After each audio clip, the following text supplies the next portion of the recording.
वो मैं ये कह रहा था कि अगर आपने हमारा चैनल अभी तक सब्सक्राइब नहीं करा तो अब भी कर दो, नहीं तो बड़ा पछताओगे, बड़ा पछताओगे। Presented by N Kumar Gupta.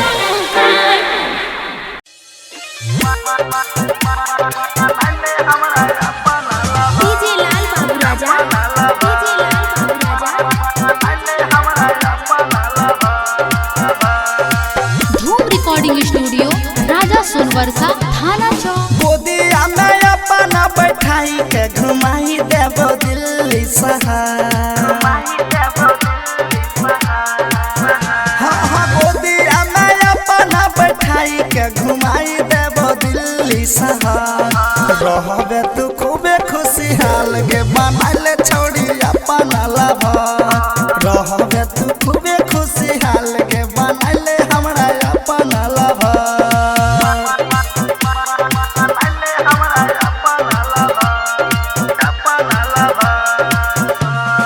DJ recording studio, राजा सोनवर्षा, थाना चौक, थाना चौक।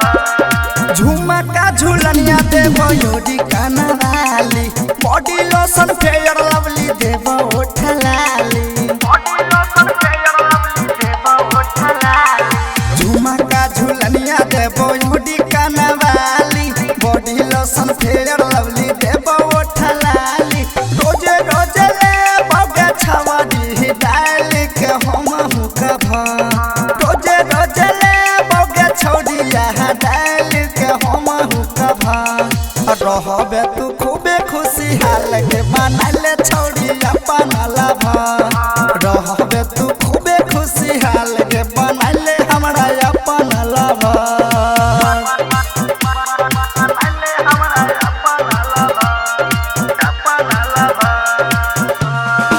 अभी आप सब सुन रहे हैं एन कुमार गुप्ता की शानदार प्रस्तुति। सूरज मनीषावा बुढ़ाही दे तो साड़ा था। सवारा बाटी के बुढ़ाही दे तो गाड़ा था।